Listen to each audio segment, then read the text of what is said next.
চারটি লক্ষণ যদি আপনার মাঝে থাকে তাহলে বুঝবেন যে আপনি একজন ভালো মানুষ।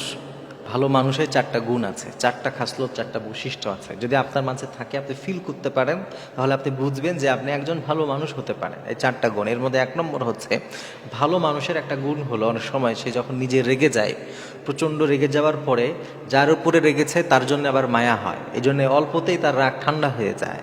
এটা হচ্ছে একটা ভালো মানুষের গুণ। রাগ ধরে রাখে না, অনেকক্ষণ ধরে মাসের পরে মাস তার উপরে রেগে আছে, কথা বলে না, এমন হয় না। বরং প্রচণ্ড রাগ করেছে, কিন্তু একটু পরে রাগও তার যেমন অনেক বেশি, ওইটা ঠান্ডাও হয় তত তাড়াতাড়ি, একেবারে ঠান্ডা হয়ে যায়। এটা একটা ভালো মানুষের লোক। অনেক সময় কিছু মানুষ আমাদের সমাজে এমন আছে যে এমনভাবে রাগ করে যে ওই রাগের কারণে আত্মীয়তার সম্পর্ক ছিন্ন করে ফেলে, ভাই ভাই সম্পর্ক ছিন্ন করে ফেলে, আছে না নাই? এটা কখনো ভালো মানুষ হতে পারে না, কারণ রেগে গেলেন তো হেরে গেলেন। এজন্য বিশ্বনবী সাল্লাল্লাহু আলাইহি ওয়াসাল্লাম কখনো এইভাবে রেগে যান নাই।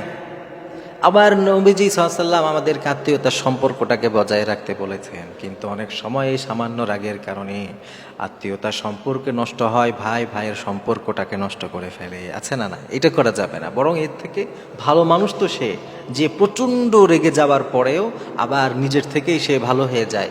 বরং যার উপরে রাগ করেছিল সে আবার নিজের থেকে তার কাছে গিয়ে বলে, ভাই সরি, আমি তো রাগ করে ফেলেছিলাম, একটু অতিরিক্ত রিয়াক্ট করে ফেলেছিলাম। এগুলো হচ্ছে ভালো মানুষের লক্ষণ। এটা হচ্ছে 1 নম্বর। 2 নম্বরে, যদি আপনি কাউকে ঠকানোর চিন্তাও কখনো না করেন, মানে আপনাকে আল্লাহ তাআলা এমন একটা হৃদয় দিয়েছে যে সেই হৃদয় দিয়ে আপনি কাউকে ঠকানোর চিন্তাও কখনো করেন না, ঠকানো তো দূরে থাক, এটা যদি আপনার মাঝে থাকে তাহলে বুঝবেন আপনি একজন ভালো মানুষ। আপনার শুকরিয়া আদায় করা উচিত।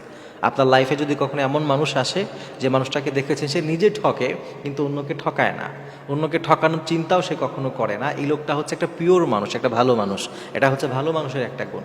কারণ মানুষ যদি মুমিন হতে চায় কাউকে ঠকাবে না, মানুষ যদি মুমিন হতে চায় কাউকে ধোঁকা দেবে না। বিশ্বনবী সাল্লাল্লাহু আলাইহি ওয়াসাল্লাম হাদিসের মধ্যে বলেছেন, মান গাশশা ফালাইসা মিন্না। বিশ্বনবী হাদিসের মধ্যে কি চমৎকার কথা বলেছেন।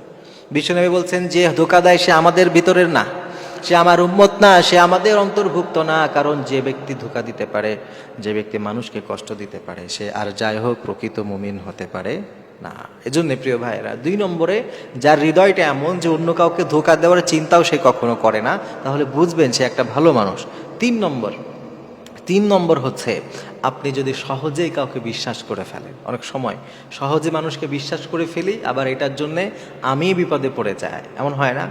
যে সহজে মানুষকে বিশ্বাস করা, এটা কিন্তু ভালো মানুষের একটা গুণ, ভালো মানুষের সিফা, যে সে মানুষকে কখনো অবিশ্বাস করতে পারে না। সে মনে করে যে মানুষ তো, সেও তো ভালো, তাকে কেন আমি অবিশ্বাস করবো? কারণ একজন মানুষ নিজে যেমন অন্যকেও তেমন মনে করে। কিছু মানুষ আছে কাউকেই বিশ্বাস করে না, সবাইকে অবিশ্বাস করে, কারণ সে নিজেও বিশ্বস্ত না।